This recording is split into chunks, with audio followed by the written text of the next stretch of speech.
గత కొన్ని రోజులుగా వైఎస్ఆర్సీపీ నాయకులు, అందులో ముఖ్యంగా ప్రొద్దుటూరు మాజీ ఎమ్మెల్యే, ఆ పార్టీ యొక్క రాష్ట్ర అధికార ప్రతినిధి రాచమల్లు శివప్రసాద్ రెడ్డి గారు మాట్లాడిన మాటలకు జవాబుగా ఈరోజు మేము పెడుతున్నాము. ముఖ్యంగా ఆయన చెప్పేది ఏమంటే, భోగాపురం ఎయిర్పోర్టు వైఎస్ఆర్సీపీ నాయకుడు జగన్మోహన్ రెడ్డి యొక్క కళ ఆయన తెచ్చింది అంటున్నారు. మనం ఏం చేయాల్సిన అవసరం లేదు. రాచమల్లు శివప్రసాద్ రెడ్డి గారు చదువుకున్నారు, మీరు విఘ్నులు, దేవుడు మీకు ఎంత కావాలో అంతకంటే ఎక్కువ అన్నీ ఇచ్చినాడు. ఆర్టీఐ కింద పెడతాం, ఎవరు స్టార్ట్ చేసినారు, ఎవరి హయాంలో ఎంత జరిగింది ఏమి అనేది మనం చెప్పాల్సిన అవసరం లే. అయ్యా 2015లోనే 15,000 ఎకరాలు కావాలని చంద్రబాబు నాయుడు గారు ఎయిర్పోర్ట్ కోసం పెడితే మీరు రైతుల తరపు నుంచి వచ్చి కేసులు వేయించి ఆ భూములు ఇవ్వకుండా ఆపినారు. మళ్ళా 2018లో భూమి పూజ చేసినాడు చంద్రబాబు నాయుడు గారు. సరే, ఆ తర్వాత మీరు వద్దు, ఎర్రబస్సు రాని చోటికి ఎయిర్పోర్ట్ ఎందుకని రైతులతో కేసు పెట్టించిన ఘనత మీ నాయకుంది. ఆ తర్వాత అధికారంలో వచ్చినాక 2023లో అన్ని అనుమతులతో పని స్టార్ట్ చేసినాడు, వాస్తవమే. కానీ ఆయన హయాంలో 5,000 కోట్ల ప్రాజెక్టును 900 కోట్ల పని జరిగిందే. మిగతాది చంద్రబాబు నాయుడు గారు వచ్చినాక, ఎందుకంటే అది చంద్రబాబు నాయుడు గారు స్టార్ట్ చేసిన ఎయిర్పోర్ట్ కాబట్టి దాన్ని కంటిన్యూగా తొందరగా అయ్యేటట్టు చేసినాడు. సరే, ఇంకొకటి అన్నారు మీరు, స్టేట్ నుంచి ₹1 లేదు, అది కేంద్రందని. కేంద్రంలో ఉన్న గవర్నమెంట్ కూడా మా గవర్నమెంటే, మా ఎన్డీఏ భాగస్వామ్యమే. మనం దాన్ని పండగలా చేసుకుంటాము. దానికి సంబంధించింది కేంద్రానికి వచ్చిందంటే మేలే, రాష్ట్ర ప్రజలు సంతోషంగా ఉండాలా. ఒక ప్రాజెక్ట్ వచ్చిందంటే ఎయిర్పోర్ట్ స్టార్ట్ అయింది. అలాగే మీరు రేపటి రోజు జేఎస్డబ్ల్యూ గురించి కూడా చెప్తారు, ఇప్పుడే చెప్తున్నారు మీరు. ఒక పని చేస్తాం, రాచమల్లి శివప్రసాద్ రెడ్డి గారు, ఈరోజో రేపో మర్నాడో మీరు చెప్పండి, అక్కడికి పోయి చూస్తాము ఏ స్టేజ్లో ఉంది, పనులు ఏ స్టేజ్లో ఉన్నాయి, మీరు చెప్పినట్టు ఫ్యాక్టరీ కట్టేసినారా లేదా అని తెలుస్తుంది. మళ్ళా రేపటి రోజు ఆ ఫ్యాక్టరీ స్టార్ట్ అయ్యేటానికి మళ్ళా వచ్చి దాన్ని కూడా మేమే కట్టినామనేది క్రెడిట్ చోరీ చేయాలంటే కుదరదు. ఇప్పుడు పోదాం మళ్ళా. ఇది బాగా గుర్తుపెట్టుకో. అవినీతి గురించి ఇష్టం వచ్చినట్టు చెప్తున్నారు రోజు పేపర్లలో. మీకు మీడియా మైక్ దొరికిందంటే చాలు మీరు చెప్తున్నారు. అవినీతి గురించి మీరు వరదరాజు రెడ్డి మీద ఏ అభాండాలు వేస్తున్నారో, ఏ వేస్తున్నారో, అలాగే చంద్రబాబు నాయుడు మీద, లోకేష్ గారి మీద ఒక్కసారి మన చరిత్ర కూడా మనం ఆలోచించుకోవాలా. మీ పార్టీ పుట్టిందే అవినీతి నాయకునితో. మీ పార్టీ పెట్టక ముందే మీ నాయకుడు ఎన్ని కేసుల్లో ఉన్నాడు ఒక్కసారి ఆలోచించుకో. 11 CBI కేసుల్లో ఛార్జ్ షీట్లు పడి ఖైదీగా ఉన్నాడు మీ నాయకుడు. అలాంటి ఆయన గురించి నువ్వు మళ్ళా మీ పార్టీ అవినీతి గురించి మాట్లాడుతుంటే మనకు హాస్యాస్పదం. మనం మళ్ళీ దీని గురించి చర్చించుకోవాల్సిన పని వచ్చింది. అలాగే ప్రొద్దుటూరులో మునుపెన్నడూ లేని విధంగా అవినీతి చేసిన నాయకుడు ఎవరన్నా అంటే నువ్వే. నీ హయాంలో ఏమేమి జరిగినాయి ఒక్కసారి ఆలోచించుకో. ఒరిజినల్గా ఉండే పేపర్లనే కాదని డూప్లికేట్ పేపర్లు తయారు చేసి ఒక చర్చికి అమ్మినావు. మామూలు స్థలాన్ని, ప్రజల స్థలము ఫ్లాట్లో ఉండేది, SART కాలేజ్ కాడ అమ్మిన ఘనత నిధి. ఆ రోజు సాయం చేసింది ఎవరయ్యా? ఈ అధికారులే నీకు. అలాగే ఈ చౌటపల్లె కాడ ఉండే చర్చి స్థలము నికల్స్ అంది, దాన్ని డూప్లికేట్ రిజిస్ట్రేషన్ చేసి అమ్మిన ఘనత నీదే. అప్పుడు అధికారులు ఎవరు నీకు సహకరించింది? అధికారులే. ఆ రోజు నీకు గుర్తు రాలేదా? ఒక అధికారులు సాయం చేస్తేనే తప్పులు జరుగుతాయి. ఒక నాయకుడు చెప్తే చేస్తున్నా అంటే అధికారి తప్పు, అది ఎవరైనా కానీ. అలాగే మీరు వరదాళి గారు ఆయన వయసుకు తగ్గ, ఆయన ఆలోచనకు తగ్గ కొన్ని రోజుల ముందు ఏం చెప్పినారు? అయ్యా అవినీతి ఎక్కువైంది, ఈ అవినీతి ఎందుకు ఆగడం లేదని ఆలోచించాడు. ఆయన బాధపడ్డాడు, నేను ఎంత ట్రై చేసినా అని బాధపడ్డాడు. కానీ దానికి నువ్వు హాస్యాస్పదంగా మాట్లాడతావును. నీ హయాంలో, మీ నాయకుని హయాంలో అవినీతి జరిగి దానికి అలవాటు పడ్డ అధికారులే ఉన్నారు. మా గవర్నమెంట్ వచ్చినాక కొత్తగా అధికారులు ఎవ్వరు రారు, అప్పుడుండే అధికారులు వేసుకుంటారు.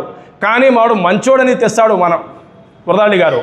ఆ మంచోడిని తెచ్చినాక ఆ వచ్చినోడు కూడా అలవాటు చేసి పెట్టారు మీరు. అలా ఆయన 5 మందిని పోయినారంటే కారణము ఈ అవినీతికి అలవాటు పడ్డారు కాబట్టి. కానీ ఆయన దానికి రాజీ కాలే. రాజీ అంటే ఒక్క అధికారి కూడా పోవాల్సిన అవసరం లేదు, కంటిన్యూ చేసుకునిందు. మళ్ళా నిన్నటి రోజు ఒక చిన్న సంఘటన గురించి చెప్తున్నాడు మీ బామర్ది గారు. పూజా స్కూల్కు 1 సంవత్సరం ముందు పేరు మార్చినారు, ఎన్ సుబ్బమ్మ అని పెట్టినారు. ఇది రాజారెడ్డి మై హోమ్ ఫౌండేషన్ వారిది, అది వారి స్థలము, అది కేసులో ఉంది కోర్టులోని. సరే, ఓకే, రైట్, నువ్వు చెప్పిందే. ఆ మర్డర్ కేసులో ఉన్నారు, అది నువ్వు ఉన్నావు. అది జరిగి ఎన్ని రోజులైంది? మార్చి సంవత్సరం అయింది అది. కానీ సంవత్సరం తర్వాత నువ్వు ఎందుకు చెప్తున్నావు ఇది? ఒక్కసారి ఆలోచించుకోవాలి. దీని లింకు ఏడుంది? ప్రతి దానికి ఒక లింక్ ఉంటుంది.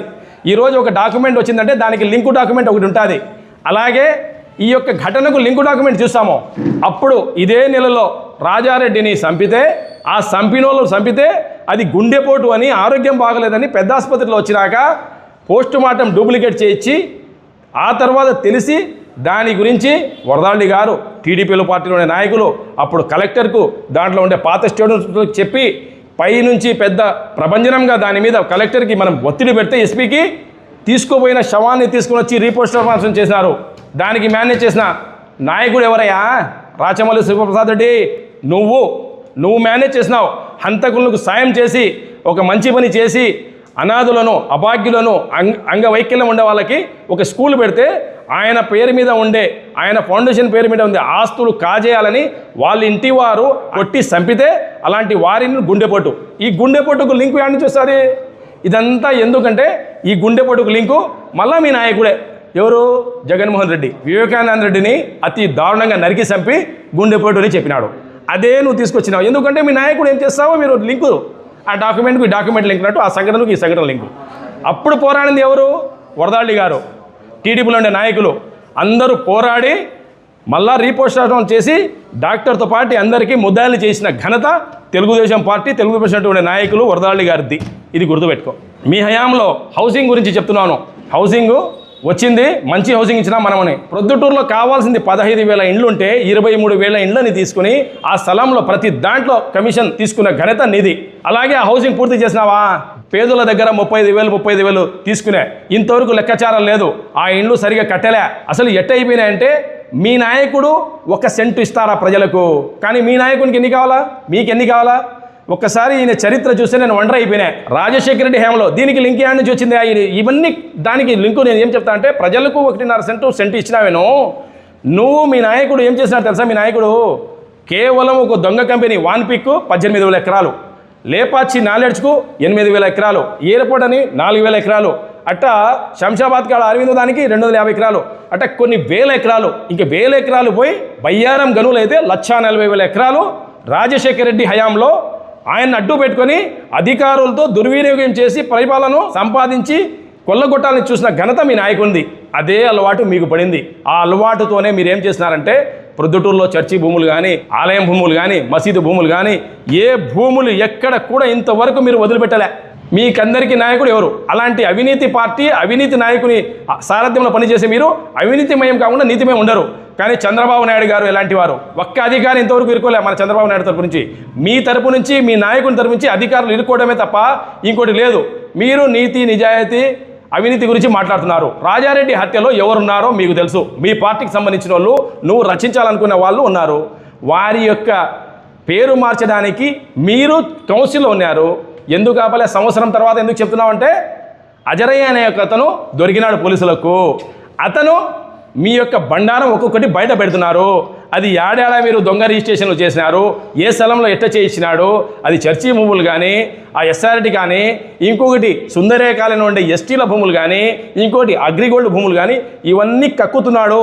దాని గురించి పేపర్లు వచ్చి బయటికి తీస్తున్నాడు వరదాళి అని భావించి ఆయనకు కౌంటర్ ఇవ్వాలని దీనికి సంవత్సరం తర్వాత తీస్తావాను. మీకు సంబంధం ఉంది కాబట్టి అది చేయాలి. కాబట్టి తెలుస్తానే వెంటనే పెద్ద ఆయనకు తెలుస్తానే కమిషనర్ చెప్పి అతన్ని సస్పెండ్ చేసినాడు.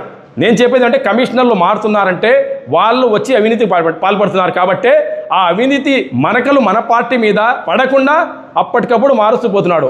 మీ బామర్ది గురించి చెప్తాము, మీ ఉన్నప్పుడు కమిషనర్ గురించి చెప్తాము. నందం సుబ్బయ్య హత్య కేసులో మీరు అనామకుల్ని పెడుతుంటే లోకేష్ సార్ గారు వచ్చి మన భవిష్యత్ నాయకుడు ప్రొద్దుటూరులో ధర్నా చేసినాడు. ధర్నా చేస్తే 3 పేర్లు దాంట్లో మెన్షన్ చేసినాడు. ఎస్పీ గారు స్క్రోలింగ్ వచ్చింది, ఎఫ్ఐఆర్లో మెన్షన్ చేసినాడు. ఎవరి ఆ పేరులో? అప్పుడు ఎమ్మెల్యేగా ఉండే నీ పేరు రాచమల్లి శివప్రసాద్ రెడ్డి, మీ బామర్ది పేరు బంగారు మునిరెడ్డి, అప్పుడుండే కమిషనర్ పేరు రాధమ్మ. ఈ ముగ్గురి పేర్లు మెన్షన్ చేస్తే ఆయన పోయినాక మళ్ళా ఇన్వెస్టిగేషన్ అని చెప్పి ఏం చేసినారు? మీరు మీ పేర్లు 3 తీయించుకున్నారు. అప్పుడు ఏ అధికారులు అవినీతి చేసినారు? ఎవరు చేసినారు? ఇది ఎక్కడి నుంచి లింక్ అంటే మీ నాయకుడు పరిటాల రవీంద్ర గారి హత్య కేసులో పేరుంటే మీరు ఇన్వెస్టిగేషన్ చేసి మీ నాయకుడి పేరు తీసుకున్నారు. ఇవన్నీ మీ నాయకుడు ఏం చేసినాడో ఆ విధంగానే మీరు చేసుకుని వస్తున్నారు.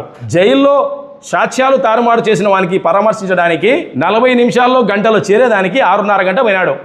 ఎందుకు పోయినాడయా? జైలు టైం తెలియదా? 5 తర్వాత బంద్ చేస్తారని. అందరికంటే ఎక్కువ నీకు తెలుసు. ఎందుకు తెలుసా? 16 నెలలు జైల్లో ఉన్నాడు మీ నాయకుడు. ఏ టైంలో కలవాలా, ఏ టైంలో కలవకూడదు, ఎప్పుడు కలవనిస్తారని తెలిసి కూడా కావాల్సిందిగా లేటుగా పోయి ప్రజల్లో నేను చూపించుకోవాలా 6.5 గంట అని. నువ్వు దేనికోసం పోయినావా? ఆ పేదనికి పరామర్శించు, వాళ్లకు అండగా నిలబడాలయ్యా. మనము హత్య చేసే వాళ్లకు, లేకుంటే సాక్ష్యాల్ని తారుమారు చేసే వాళ్ళకు, అవినీతి చేసే వాళ్ళకు, దుర్మార్గం చేసే వాళ్ళకు ఎప్పుడు అండగా నిలబడదు టీడీపీ పార్టీ నిజాయితీ. అలాగే వరదరాజు రెడ్డి గారు, నువ్వు ఈరోజు వారి మీద అబాండాలు వేస్తున్నావు కదా, నిరూపించగలవా? ఒక్కసారి చంద్రబాబు నాయుడు గురించి కానీ, మా క్రెడిట్ గురించి కానీ, మళ్ళీ ఒకసారి చెప్తున్నా, ఇప్పుడే పోదాం JSW కాడ, మళ్ళీ రేపటి మేమే కట్టినామని చెప్తే బాగుండదు. ముందే చెప్తున్నాము, నువ్వు రోజు అబద్ధాలు చెప్పడం వద్దు. రేపు పోయి చూస్తాము ఏ స్టేజ్లో ఉందో. మళ్ళీ 2 సంవత్సరాల తర్వాత మనం కట్టినాక ఏ స్టేజ్లో ఉంటుందో ఆ రోజు తెలుస్తుంది. మీకు ఎంతసేపు మీ నాయకునికి ఏం కావాలంటే కమిషన్లు కావాలా, ఎట్టోట డబ్బు రావాలా, చంద్రబాబు నాయుడుకు ప్రజలు కావాలా, డెవలప్ కావాలా, రాష్ట్రానికి ఆదాయం కావాలా, మీకు జేబులు నిండాలా, మా రాష్ట్రానికి ఖజానా నిండాలని చంద్రబాబు కోరుకుంటారు. మీ నాయకునికి మా నాయకునికి చాలా వారం ఉంది, చాలా తేడా ఉంది. అసలు నక్కకు 4 అంటే కనుక అలాగే నీకు వరదాళ్ళకి కూడా చాలా తేడా ఉంది. ఈయన గురించి నువ్వు ఏం చెప్పినా ప్రజలు నమ్మే స్థితి లేదు. ప్రొద్దుటూరులో ప్రతి ఒక్కరికి తెలుసు.